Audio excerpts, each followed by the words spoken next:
sudah dibiasakan oleh Nini Maulana Syekh untuk bertemu dengan sahabat-sahabat beliau, sahabat-sahabat beliau yang tidak kasat mata. Itu sudah biasa tiang bertemu. Alhamdulillah sampai tiang beranjak remaja itu sangat lebih sering lagi tiang diperintah ke sana kemari, baik itu di tempat-tempat tersembunyi. Paling sering tiang disuruh adalah di daerah Kelayu. Di daerah Kelayu tiang sering disuruh oleh Nini Maulana Syekh untuk wirid biasa antara maghrib sampai isya. Tiang berangkat sendiri, tidak boleh punya teman dan lain sebagainya. Apalagi di Gunung Rinjani itu sudah hal yang biasa.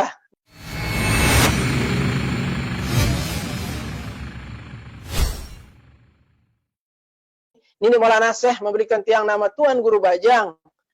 Mulai dari nama Muhammad Zainuddin Atsani, kemudian gelar lah dengan nama Tuan Guru Bajang, itu murni dari beliau. Ya, kita tidak pernah meminta, tidak pernah kepengen. Dan alhamdulillah sejak tiang umur 4 tahun juga beliau mulai mengajarkan tiang apa itu yang namanya sholat tahajud.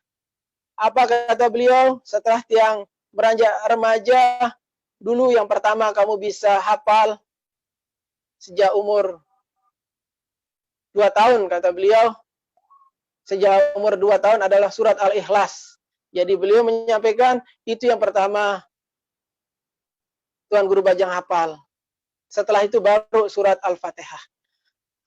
Sejak tiang umur 4 tahun, tiang mulai diajar tahajud oleh beliau. Beliau membangunkan tiang selalu rutin setiap malam jam 2. Jam 2 malam, tiang sudah terbiasa terbangun sejak umur 4 tahun. Beliau mengajarkan tiang tahajud. Dari tahajud juga beliau mengajarkan tiang mulai memegang tasbih, mulai wirid. Ya, pertama wirid yang tiang diajar oleh Nini Maulana Syekh adalah wirid nur.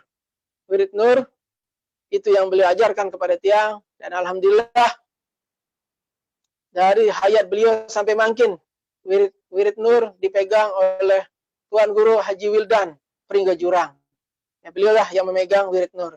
Dan banyak lagi wirid-wirid yang lain, beliau selalu menambahkan wirid kepada tiang setelah beliau menganggap tiang berhasil. Apa tanda berhasil? Semua yang kita lakukan, seperti sering tiang sampaikan, mulai dari hati.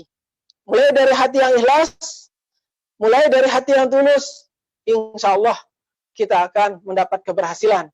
Keberhasilan yang murni juga. Bukan keberhasilan yang nepotisme. Bukan keberhasilan yang dibuat-buat. Bukan keberhasilan yang penuh dengan pencitraan. Tidak. Keberhasilan itu semua dari Allah Subhanahu wa Ta'ala. Beliau mengajarkan tiang wirid maksimal 44 hari, maksimal 50 hari.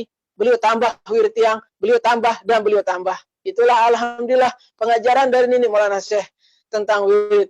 Alhamdulillah sampai hari ini Zainuddin Sani pada saat ini dari sejak umur 4 tahun masih melaksanakan apa yang beliau ajarkan, apa yang beliau perintahkan. Kenapa? Karena prinsip tiang dari sejak tiang kecil adalah sami'na wa ata'na. Bagaimanapun Nini Maulana Syekh bukan hanya sebagai nini tiang, tapi beliau adalah guru spiritual tiang yang tertinggi. Setelah itu para ulama, para syekh-syekh tiang di Mekah juga.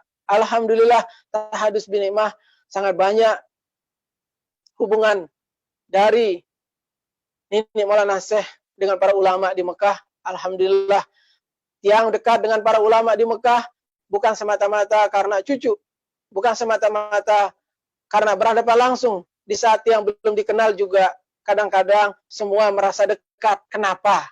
Kenapa merasa dekat? Karena hubungan spiritual. Karena alhamdulillah sejak tiang kecil, sejak tiang umur 4 tahun sudah dibiasakan oleh Nini Maulana Syekh untuk bertemu dengan sahabat-sahabat beliau. Sahabat-sahabat beliau yang tidak kasat mata. Itu sudah biasa tiang bertemu. Alhamdulillah sampai tiang beranjak remaja itu sangat lebih sering lagi tiang diperintah ke sana kemari, baik itu di tempat-tempat tersembunyi. Paling sering tiang disuruh adalah di daerah Kelayu. Di daerah Kelayu tiang sering disuruh oleh Nini Maulana Syekh untuk wirid biasa antara maghrib sampai isya. Tiang berangkat sendiri, tidak boleh punya teman dan lain sebagainya. Apalagi di Gunung Rinjani itu sudah hal yang biasa, sudah hal yang biasa. Kenapa tiang cerita di sini? Bukan untuk menyombongkan diri, bukan untuk ria. Alhamdulillah sejak tiang kecil sampai hari niki. Nini Maulana Syekh dan Umi tiang Umuna Hajjah Siti Rahanun Zainuddin Abdul Majid tidak pernah mengajarkan tiang yang namanya riya, yang namanya sombong. Alhamdulillah, tiang bercerita di sini untuk menambah keyakinan kita kepada guru besar kita, Nini Da'al Maghfurullah Maulana Syekh Tuan Guru Kiai Haji Muhammad Zainuddin Abdul Majid, dan menambah keyakinan kita atas peninggalan-peninggalan beliau seperti wirid-wirid beliau dan lain sebagainya. Semua itu mari kita amalkan. Contohnya seperti tarekat Hizib Nahdlatul Wathon dan lain-lain. Mari kita perbanyak doa di saat makin sedang maraknya virus corona yang dikenal dengan COVID-19. Mari kita perbanyak doa, kita perbanyak mendekatkan diri kepada Allah Subhanahu wa taala.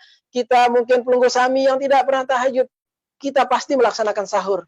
Di saat belum sahur, kita bangun, bisa kita melaksanakan tahajud. Kita membiasakan diri di bulan suci Ramadan dengan ibadah-ibadah yang baik.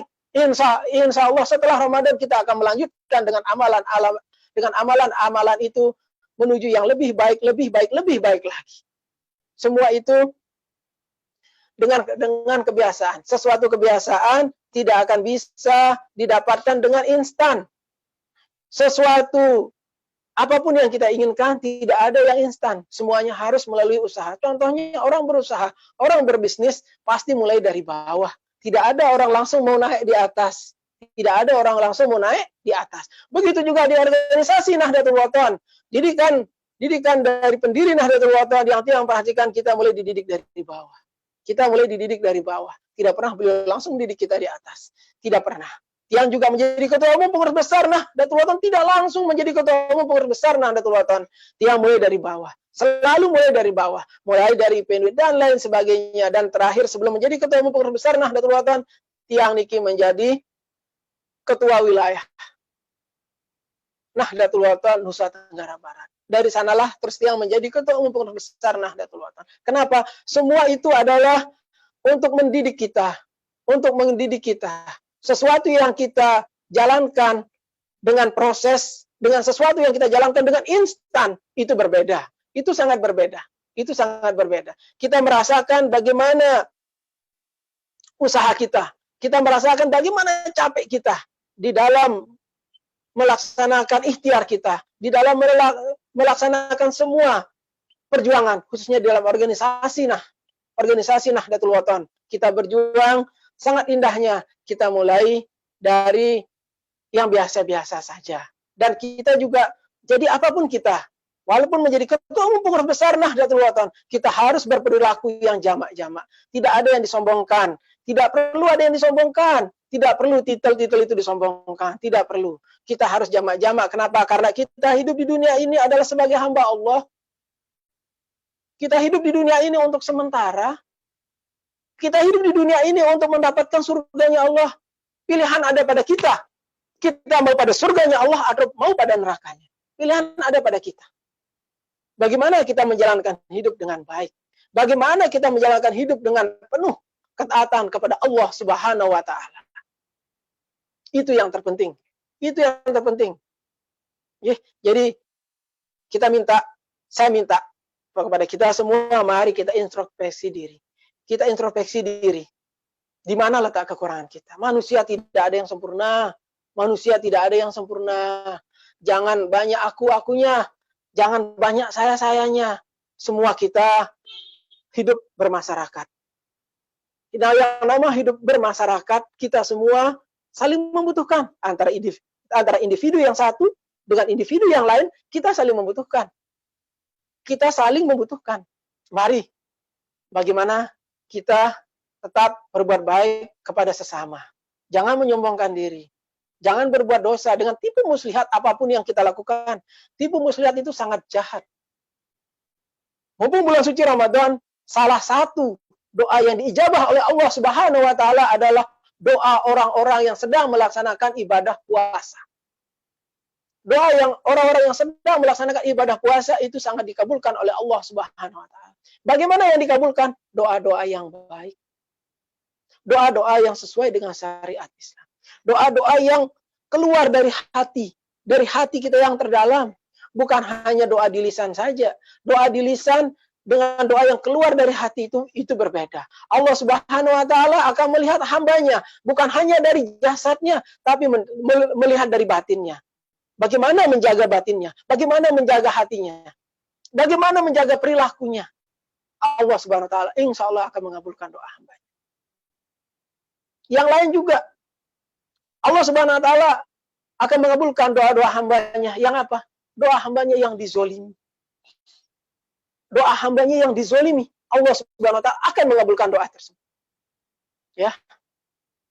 Jadi di antara kita kalau ada yang dizolimi, kita berdoa insya Allah dikabulkan oleh Allah Subhanahu wa taala. Jadi mari kita di saat bulan puasa yang sekarang ini kita introspeksi diri. Jangan ada lagi kezoliman-kezoliman yang kita lakukan. Kalau masa lalu kezoliman yang sangat luar biasa pernah dilakukan, mari bertobat. Mari bertobat. Mumpung masih ada hayat di kandung badan. Mumpung masih ada nyawa di badan kita. Kita segera bertobat. Kita segera bertobat. Tidak ada kata terlambat. Tidak ada kata malu. Tidak ada kata pencitraan di sini. Sehebat apapun kita, kalau dalam hati kita masih ada kelicikan, di dalam hati kita masih ada kepicikan, tidak ada artinya. Allah Subhanahu wa taala Maha melihat. Semua kita tahu hukumnya. Semua kita pernah belajar agama. Semua kita pernah di pesantren. Yang tidak di pesantren juga pasti sudah diajarkan oleh guru agama masing-masing. Tapi sangat zolim yang mengetahui hukum agama tapi melanggar hukum tersebut. Sangat zolim. Sangat zolim. Makanya saya sering berdoa di akhir pengajian saya, Allahumma arinal haqqa haqqan warzuqna tiba'ah wa arinal batila batila warzuqna ijtinabah. Insyaallah Allah Subhanahu wa taala akan melihat mana yang hak, mana yang batil. Insyaallah semua kebatilan akan selesai. Semua kebatilan akan selesai. Saya yakin. Sekuat apapun kezaliman itu, sekuat apapun, semasif apapun kezaliman itu, pasti akan hancur. Allah Subhanahu wa taala tidak tidur. Allah Subhanahu wa taala Maha melihat. Ya, tinggal sekarang kita mau berubah atau tidak. Kita mau berbuat baik atau tidak. Bagaimana kita? Di antara doa-doa yang dikabulkan juga doa setelah asar pada hari Jumat antara asar ke maghrib. Di situ salah satu waktu yang mustajab. Alhamdulillah. Ini Maulana Syekh. Dan beberapa ulama, guru-guru yang di Tanah Suci Mekah mengajarkan tentang hal tersebut. Jadi itu di antara doa-doa yang waktu yang sangat insya Allah dikabulkan oleh Allah Subhanahu wa taala. Mari di bulan suci Ramadan ini kita perbanyak doa kita perbanyak ibadah kita perbanyak ibadah-ibadah yang mungkin kita lakukan sebelum bulan suci Ramadan kurang baik. Sekarang kita usahakan lebih baik. Mungkin ada yang belum kita pernah lakukan, mari kita lakukan, kemudian kita menuju kebaikan. Mari kita semua berbuat baik, semua kita berbuat baik, ya. Karena di dunia yang kita harapkan bukan pujian dari sesama manusia. Pujian dari sesama manusia itu adalah racun. Kenapa racun? Banyak orang lupa diri dengan pujian-pujian tersebut. Alhamdulillah, Tahadus Minimah yang dari hati terdalam tidak pernah bangga dengan puji-pujian yang diberikan. Tidak pernah bangga dengan apapun pujian. Karena kenapa? Pujian itu dari manusia. Ya, pujian dari manusia. Kita sama manusia. Tapi wajar, seandainya ada yang muji dan lain sebagainya, itu hal yang wajar. Hal yang wajar, yang penting kita tidak pernah mencari. Tapi bukan kita buat menjadi sesuatu kebanggaan. Bukan kita buat menjadi, menjadi sesuatu yang dikejar, bukan. Saya tidak munafik, kita tidak munafik.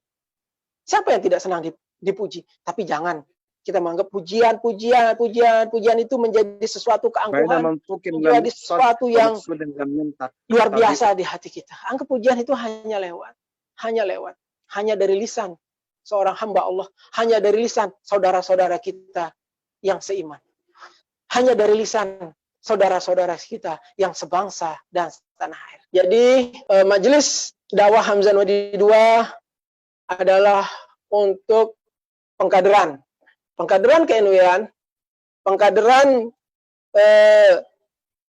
penguatan hati untuk semua kader-kader Nahdlatul Wathon, bagaimana berjuang dengan ikhlas, bagaimana berjuang dengan sami'na wa ata'na, bagaimana berjuang dengan tulus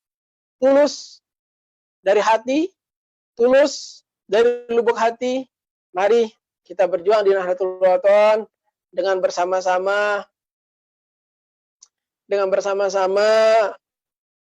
mengikhlaskan diri. Berjuang di Nahdlatul Wathon harus dengan ikhlas. Ikhlas bukan hanya di ucapan, ikhlas bukan saja di perbuatan. Ikhlas itu harus didasari dengan hati. Hati yang ikhlas, hati yang baik, insya Allah semua pekerjaan dan langkah kita akan ikhlas dan baik. Allah Subhanahu wa Ta'ala melihat hambanya. Terlebih-lebih di bulan suci Ramadan. Mari kita perbaiki niat. Kita perbaiki langkah. Kita perbaiki pekerjaan kita.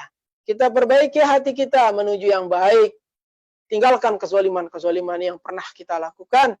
Tinggalkan pencitraan yang pernah kita lakukan. Mari kita hidup jamak-jamak. Kita hidup jamak-jamak. Kita berperilaku jamak-jamak. Ya, hidup di dunia ini hanya sementara. Derajat kita sama. Di dalam Islam yang membedakan kita hanyalah ketakwaan kepada Allah Subhanahu wa Ta'ala. Bukan hanya ketakwaan kita rajin ibadah, kita hanya rajin ngaji dan lain sebagainya. Bagaimana perilaku kita sesama muslim? Bagaimana perilaku kita sesama saudara kita di dalam Islam? Kita menzolimi tidak? Dari sana dilihat. Dari sana dilihat. Jadi insya Allah pengajian-pengajian berikutnya akan yang sampaikan bagaimana nih Maulana Syekh sebagai bahan kita supaya pengetahuan kita bahwa inilah Nahdlatul Wathon, inilah pendiri Nahdlatul Wathon. Alhamdulillah pengajian awal dari Tuan Guru Zaini Abdul Hanan. Beliau adalah Ketua Departemen Dakwah dari pengurus besar Nahdlatul Wathon. Hasil Muktamar ke-14 yang sah menurut anggaran dasar, anggaran rumah tangga Nahdlatul Wathon dan menurut undang-undang yang berlaku di negara kesatuan Republik Indonesia. Dan alhamdulillah pengajian berikutnya akan terus berjalan. Majelis Dakwah Hamzah Wadi II ada kepengurusannya. Itulah salah satu ketuanya Tuan Guru Kasful. Sekretarisnya itu Tuan Guru Iskandar. Ya. Itulah makanya suka muncul Tuan Guru Kasful atau Tuan Guru Iskandar ya, karena semuanya untuk menjadi pengurus. Begitu juga Tuan Guru Tiang Pangsak Sanggeng, begitu juga Tuan Guru Selamat Syukur Ikhlas. Ya, alhamdulillah beliau-beliau semua sangat luar biasa berjuang dari sejak berjalannya Majelis Dakwah Hamzah Wadi II. Yang pertama sering ke rumah itu adalah Tuan Guru Kasful dan Tuan Guru Iskandar.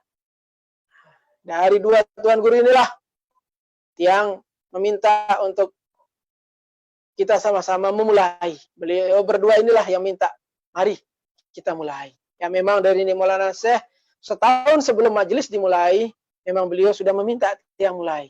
Cuma Tiang belum siap, pada saat itu bukan karena apa-apa, karena perjuangan di Nahdlatul Wathon, mendampingi Umunah, Hajjah Siti Raihanun Zainuddin Abdul Majid, penerima kuasa, pendiri Nahdlatul Wathon, ini dah Al-Mafrullah Maulana Syekh Tuan Guru Kiai Haji Muhammad Zainuddin Abdul Majid.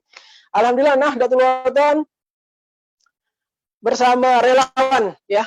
Relawan Nahdlatul Wathon peduli COVID-19. Alhamdulillah telah berkeliling memberi bantuan ke semua tempat, khususnya di Nusa Tenggara Barat. Semua terus berjalan, mudah-mudahan diikuti oleh kepengurusan Nahdlatul Wathon di 24 provinsi. Kita membantu saudara-saudara kita sebangsa dan setanah air, apapun agama kita, kita satu dalam negara kesatuan Republik Indonesia, kita satu dalam Pancasila, kita satu dalam NKRI. Mari kita saling membantu, kita saling bahu-membahu untuk sama-sama memperkuat diri, memperkuat persatuan untuk segera berakhirnya wabah COVID-19. Agar kita segera bebas dari COVID-19, segera bebas dari virus corona. Ya, biar kita sama-sama segera bebas. Artinya para dermawan juga yang mau menyumbang di situ sudah ada, sudah kami share juga sumbangannya, bantuannya tidak harus besar. tidak harus besar, seikhlasnya. Sesuatu yang ikhlas, walaupun kecil, insya Allah sangat membantu. Sangat membantu untuk perjuangan kita, untuk membantu saudara-saudara kita, sebangsa dan setanah air yang sedang menghadapi, yang kita sama-sama sedang menghadapi, yang sama-sama sedang lockdown, yang sama-sama sedang berdiam diri di rumah, beribadah dari rumah, bekerja dari rumah, kumpul bersama keluarga di rumah. Mari kita berjuang bersama, kita saling bantu-membantu. Alhamdulillah, Ketua Peduli COVID-19 dari Nahdlatul Wathon, yaitu Adi Kusmawan. Ya, bisa menghubungi Adi Kusmawan beserta jajarannya. Saya minta untuk kita, khususnya dari warga Nahdlatul Wathon, untuk memberi. Bagi yang punya rezeki lebih, silahkan. Bagi yang tidak apa-apa, karena kita membutuhkan amal yang ikhlas. Bukan amal yang harus disebut, bukan amal yang harus dipamer, benar-benar amal yang ikhlas. Semua demi saudara-saudara kita sebangsa dan setanah air. Insya Allah, COVID-19 yang yakini akan segera berlalu dari negara Kesatuan Republik Indonesia. Pesan yang terakhir adalah mari kita sebagai saudara sebangsa dan setanah air dimanapun berada, kita hindari mudik. Kita jangan mudik dulu. Masih ada internet, masih ada telepon yang bisa kita pakai, masih ada gadget yang bisa kita pakai untuk berkomunikasi kepada sanak famili, kepada keluarga dimanapun berada. Seandainya kita sekarang tidak berada di kampung halaman, kita berada di luar daerah, kita berada di manapun berada, mari kita jangan mudik. Ya, saya sebagai Ketua Umum Pengurus Besar Nahdlatul Wathon minta untuk semua kita jangan mudik. Kita diam saja di mana tempat kita sekarang bekerja, di mana tempat kita sekarang tinggal, kita diam saja. Dan saya minta atas nama Ketua Umum Pengurus Besar Nahdlatul Wathon kepada pemerintah dari pusat sampai ke bawah untuk memperhatikan rakyat, untuk memperhatikan bagi yang belum dapat, yang yakin sudah luar biasa bantuan dari pusat, bantuan dari pemerintah daerah, bantuan dari masing-masing sudah ada. Tapi mari kita harus memantau mana yang belum tersentuh, biar tersentuh, karena masih banyak saudara-saudara kita di pelosok-pelosok yang belum dapat sembako, yang belum dapat sentuhan. Mari kita sentuh. Untuk para anggota dewan, jangan hanya pada pileg saja kita mendekat, mari kita mendekat kepada rakyat, kita memberi sumbangan kepada rakyat. Bagaimana kita lebih ikhlas lagi di dalam bulan suci Ramadan untuk memberikan sumbangan untuk memberikan sembako kepada rakyat kita sama. Kita di dalam negara Kesatuan Republik Indonesia adalah saudara. Kita ini bersaudara. Terlepas dari agama, terlepas dari berbeda-beda suku, kita ini satu dalam Indonesia. Kita ini satu dalam Pancasila, kita ini satu dalam Bhinneka Tunggal Ika. Mari kita bersatu, mari kita saling bahu-membahu agar kita lebih kuat lagi untuk menghadapi semua cobaan yang kita hadapi di negara Kesatuan Republik Indonesia. Saya secara pribadi sangat menyupport, sangat mendukung luar biasa usaha dari pemerintah pusat, khususnya dari Bapak Presiden Insinyur Joko Widodo, dan kepada pemerintah daerah, khususnya Gubernur Nusa Tenggara Barat, Saudara Dr. Zulkifli Mansah. Ya, beliau adalah sahabat saya, beliau adalah saudara saya juga. Beliau sedang berjuang untuk kita di Nusa Tenggara Barat. Semoga perjuangan beliau, mulai dari Bapak Presiden dan Bapak Gubernur, benar-benar dengan sangat ikhlas dan insya Allah tercatat sebagai amal ibadah oleh Allah Subhanahu wa Ta'ala. Hanya itu yang saya sampaikan. Ya, kurang lebih saya mohon maaf kalau ada kata-kata yang kurang baik, kalau ada kata-kata yang kurang bijak. Bagaimanapun setiap manusia tidak ada yang sempurna. Kita sekarang sedang berada di bulan suci Ramadan. Mari kita perbaiki diri. Mari kita terus berikhtiar untuk bisa lebih baik. Ya. Dan saya ucapkan selamat datang kepada Kapolda yang baru, Kapolda Nusa Tenggara Barat, dan Kapolda yang diganti juga. Saya ucapkan terima kasih. Semoga selama Bapak Tomsi selama berada di Nusa Tenggara Barat, semoga perjuangannya tercatat sebagai amal ibadah oleh Allah Subhanahu wa Ta'ala. Saya ucapkan selamat berbuka puasa. Semoga amal ibadah kita dari awal puasa sampai hari ini diterima oleh Allah Subhanahu wa taala. Akhirul kalam, wallahul muwaffiq wal hadi ila sabilir rasyad. Wassalamualaikum warahmatullahi wabarakatuh.